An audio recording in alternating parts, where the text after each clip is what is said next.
কিস্তির টাকা নিতে এসে শারীরিক সম্পর্ক করার চেষ্টা করলেন গ্রাহকের স্ত্রীর সাথে। কিস্তির টাকা নিতে এসে শারীরিক সম্পর্ক করার চেষ্টা করলেন গ্রাহকের স্ত্রীর সাথে, হাতে নাতে ধরলেন পরিবার। আসলে আপু ওনাকে মারছেন কেন? আরে ভাই বলেন না, কিস্তি তুলছি, কিস্তি নিবে, উনি চলে যাবে। আমি ঘরে বিছানা গুছাচ্ছি, উনি যাইয়া না আমার পিছন থেকে জড়াই ধরছে। এটা কোন ধরনের অভ্যাস? কোন ধরনের অভ্যাস?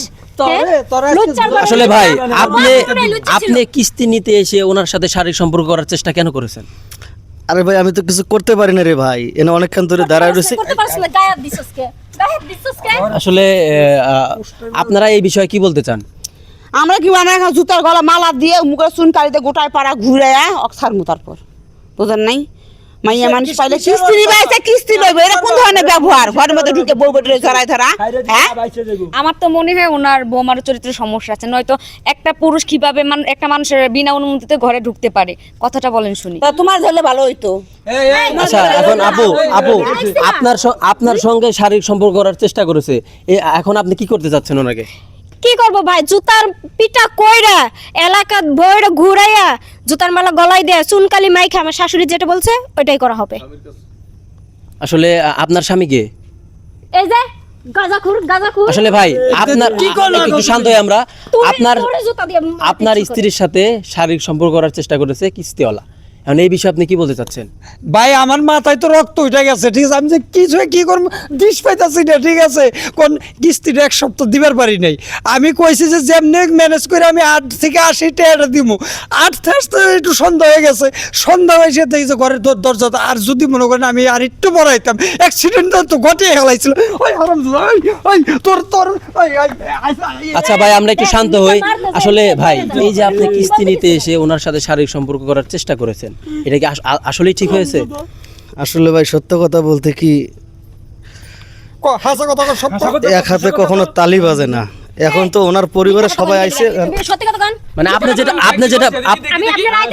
শুনুন, আসলে মূলত আপনি কি থামুন, আমি বলছি এই থামুন, সবাই একটু শান্ত হই। একটু থামুন তো। এই আপু সবাই একটু শান্ত হই। আচ্ছা জি বলেন। পারভেজ সাহেব, আপনাকে এরকম বেঁধে রেখেছে কেন? একজন আমাকে ফোন করে বললো আমি হচ্ছে এনজিও অফিসার ম্যানেজার, আর হচ্ছে আমার কর্মী। আচ্ছা আপনি কি এটা জানেন যে কর্মীকে এরকম বেঁধে রেখেছে? তাই আমি শোনার জন্য এখানে আসছি। কি হয়েছে বলুন তো? আচ্ছা মূলত আমরা যতটুকু শুনতে পারছি, ভাইজান আপনি একটু আমার দিকে ফোকাস করেন, আমরা যতটুকু শুনতে পারছি উনি কিস্তি নিতে আসে ওনার সাথে শারীরিক সম্পর্ক করার চেষ্টা করেছে। এই বিষয়ে আপনি কি বলতে চাচ্ছেন? আমি ভাবতেও পারিনি এরকম জঘন্য কাজ। এই পারভেজের সাথে আমার কথা আছে, ও আমার অফিসের এক মেয়েকে, মানে এমপ্লয়ি, সেও চাকরি করে, তার গায়ে একদিন হাত দিয়েছে। আমি শাসিয়ে দিয়েছি যে ভবিষ্যতে এ ধরনের কিছু করলে আমি চাকরি থেকে বরখাস্ত করে দেব।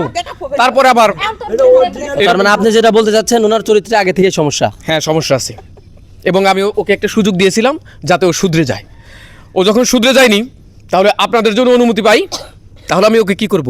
আমি নিজের হাতে ওর শাস্তি ব্যবস্থা করব। আমি আইনের আশ্রয় নেব, তার কারণ ও আমার ব্যবসায়ের, মানে আমার এনজিওর গুড়িল নষ্ট করেছে।